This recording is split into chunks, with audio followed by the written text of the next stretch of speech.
4:32 a.m. 800 meters to the border checkpoint. I held my breath inside the trunk. My wife's hand gripped mine tightly. Even in the darkness, I could feel her trembling. Our 7-year-old daughter lay in her mother's arms, pretending to sleep. The car stopped. Document inspection. A soldier's voice. The driver's door opened. Papers shuffling. Radio static. Every sound hit me like a bullet. This was the final gamble of my life. Failure meant all three of us would disappear. Success. I didn't know what would remain. But there was no going back. Never. My name is Kong Min Ho. 43 years old. 15 years ago, I was an ordinary printing engineer. When I graduated from a top university and was selected for the elite national technical team, I was proud. Comrade Kong, congratulations. You've been selected for a special mission for the homeland. I remember the day a black sedan stopped in front of my house. 2 men in suits took me away. 3 hours of driving to an unknown destination. Deep in the mountains. An underground facility. Everything you see and hear here is classified top secret. Disclosure will result in punishment for you and 3 generations of your family. Codename Project 38. I worked there for 15 years. At first, I didn't know, or I pretended not to know, what we were making. State-of-the-art printing equipment, special inks, precision cutters. Everything looked like a normal currency production facility. But what we printed wasn't our country's money. Excellent technical skills. Comrade Kong, thanks to you, the project is succeeding. The deputy director patted my shoulder. I smiled and bowed. That night when I came home and looked in the mirror, I realized my eyes were dead. My wife asked, "What's wrong lately? You have nightmares every night." It's nothing. Work is just stressful. A lie. Every night in my dreams, I was trapped in prison, standing in an international court. The whole world pointing fingers at me, calling me a criminal. But I couldn't quit. Your daughter is 7 years old, right? Such a pretty girl. There's a kindergarten performance this Saturday? It didn't sound like a threat. Just casual conversation. That was more terrifying. I went to work, ran the machines, inspected finished products. Like a robot. The turning point came 3 years ago. An international financial investigation team started moving. Items we produced were discovered in multiple countries.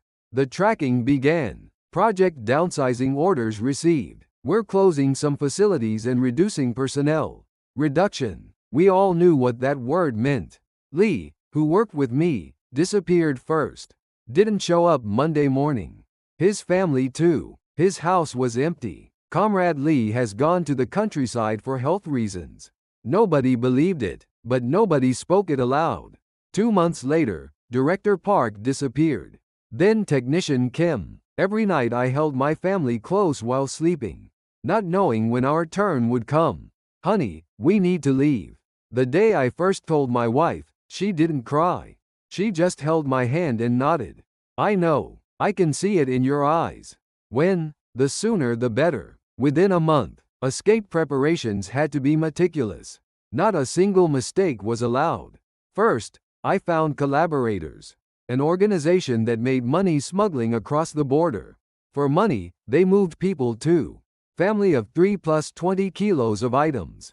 30% upfront, rest upon success. I only heard a voice. Never saw a face. 3 weeks from now, 4 a.m. Location to be communicated separately. I couldn't pack bags. Had to live normally. Sent my daughter to kindergarten. Wife went shopping. But every night we prepared 1 small backpack each. 2 sets of clothes, cash, 1 family photo. Daddy, where are we going? My daughter asked. We're going on a trip to a faraway place.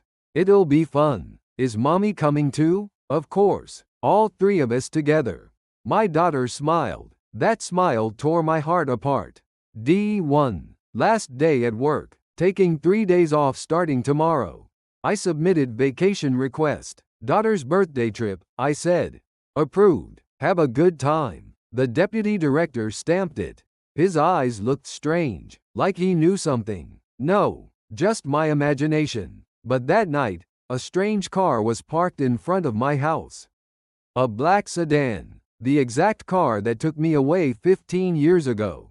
My heart stopped. The person who got out was an old colleague. Min Ho, it's me, Chief Choi. Brother, when? No time. Let's go inside. Inside the house, he whispered. Moving tomorrow morning, right? I know. Be careful. Second gate at the border checkpoint. Give this to Sergeant Kim. A small envelope. Money inside. What about you, brother?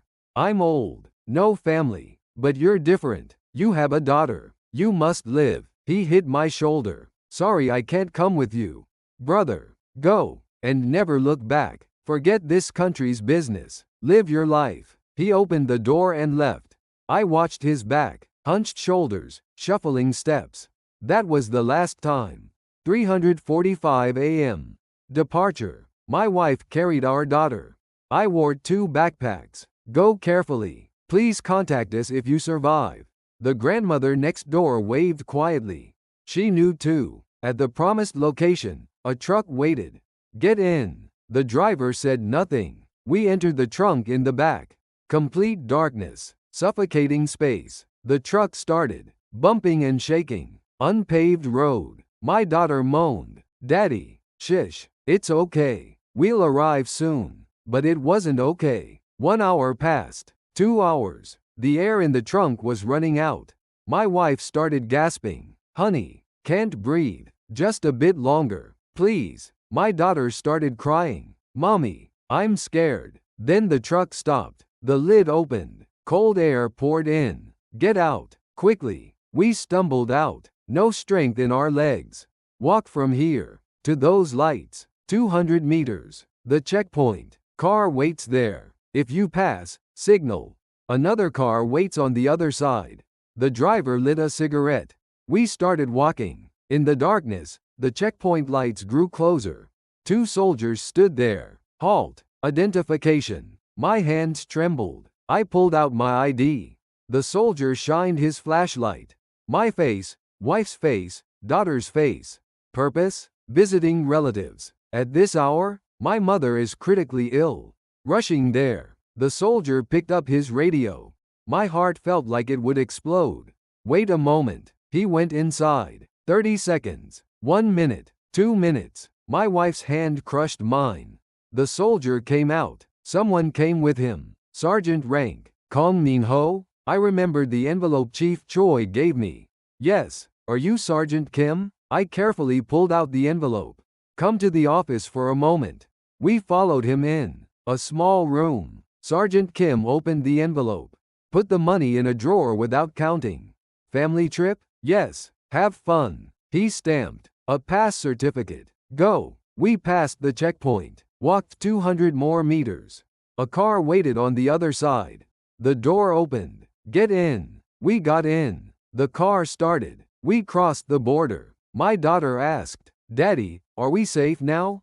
I couldn't answer. Safe? I didn't know what that meant. 3 months later. A strange city. We were in a temporary shelter. Interrogated. Every day. Please testify in detail about Project 38. Explain the manufacturing process. Write a list of related personnel. I spoke. Everything. And I watched the news.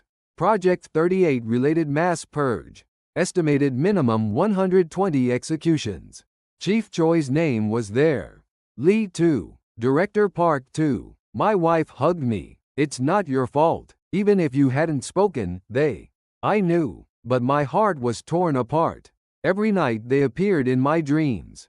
Min Ho, why did only we die? You lived, didn't you? I couldn't answer. Now we live under new names.